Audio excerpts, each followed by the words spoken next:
So we spent most of our weekend spring cleaning, and we had sick kids too, so we just kind of lived off some like freezer food that we had. So I'm excited to finally start eating some home cooked meals again. So tonight we are having corned beef and cabbage. In here I have a 4-pound corned beef brisket, and I brought it to a boil, then reduced the heat to about a simmer, and I'm cooking it for 50 minutes per pound. Covered. I cover it.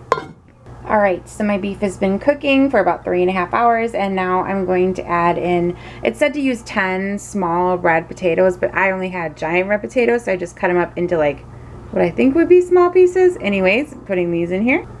And then I've got what's probably about, I don't know, like 5 cut up carrots here.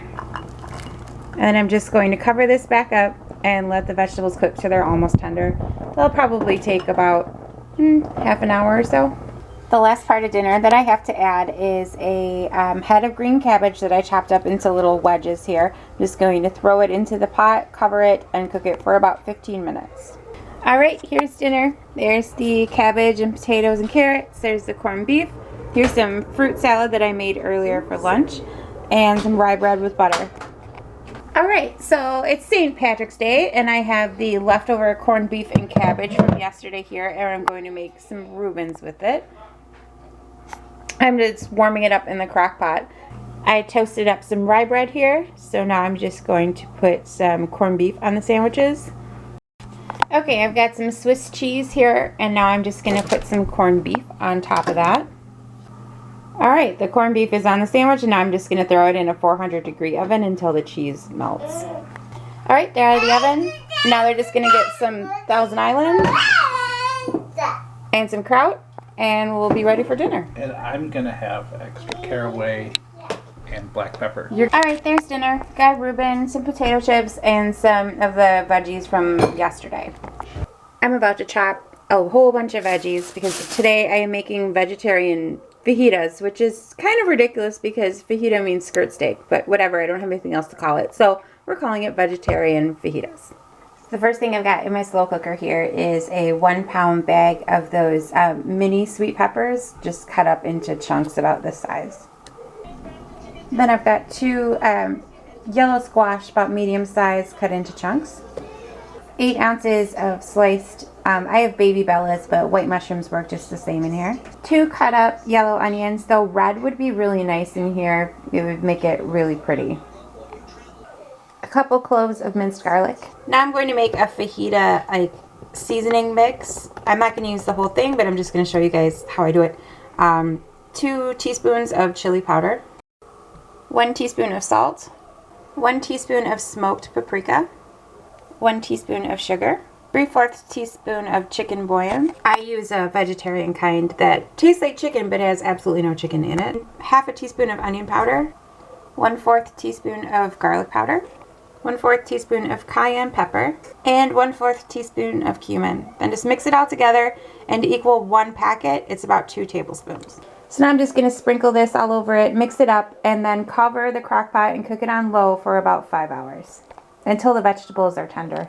My vegetables are pretty tender. It took less than that. There's about 3.5 hours to do this. So now I'm just going to squeeze the juice of a lime in there and about a handful of fresh cilantro. Okay, there's dinner. We've got some black beans with the vegetable fajitas, a little cheese, and some sour cream. It's a chilly day today. The high is like 40, so I'm going to make some soup today. I am making a kale and sausage white bean soup. So right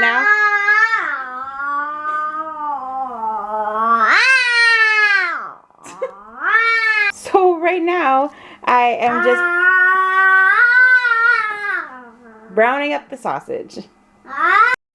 Alright, I've got my sausage browned and I'm drained, and I'm just going to put that into the crock pot along with 1 medium onion chopped, 1 washed and chopped bunch of kale, 1 cup of rinsed dried white beans, 8 ounces of chopped mushrooms, 1/2 cup of grated Parmesan, and a little salt and pepper.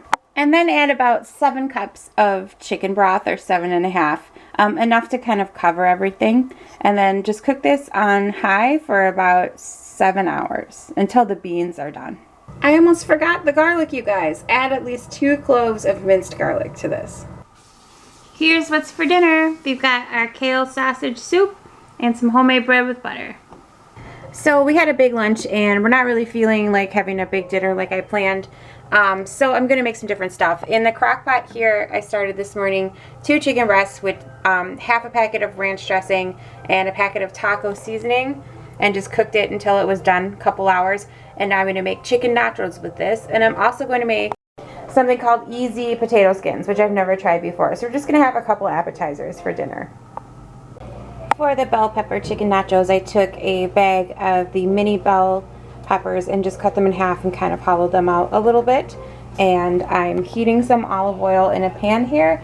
And then I'm going to put in some green onions and saute them for a little bit, and then add a couple cloves of minced garlic and just saute it for another minute and a half or so. Now I'm just going to add the sauteed onion and garlic into about 2 cups of the cooked chicken, along with about a half a cup of salsa. Okay, now I'm going to get this mixture into these. Alright, so I've got them stuffed, and they would be fine just like this, but I'm going to go ahead and top them with a little bit of shredded cheddar. Alright, then these go in a 350 oven for about 15 minutes. Okay, so I'm preheating my oven to 400 degrees for these easy potato skins, and then I'm going to brush some melted butter on both sides and sprinkle some salt on there. Then I'm putting them in the preheated oven for 30 to 40 minutes until they look golden brown and cooked. And then you're going to turn them about halfway through, so either 15 or 20 minutes in, you're just going to flip them over. Okay, these are out of the oven. Now I'm going to top them with some shredded cheddar cheese, some crumbled cooked bacon, and some green onions. Alright, so that's what they look like before they go in, and they're just going to go in a 400 degree oven for 3 to 5 minutes. Alright guys, there's dinner. So there's the bell pepper chicken nachos. Those look amazing.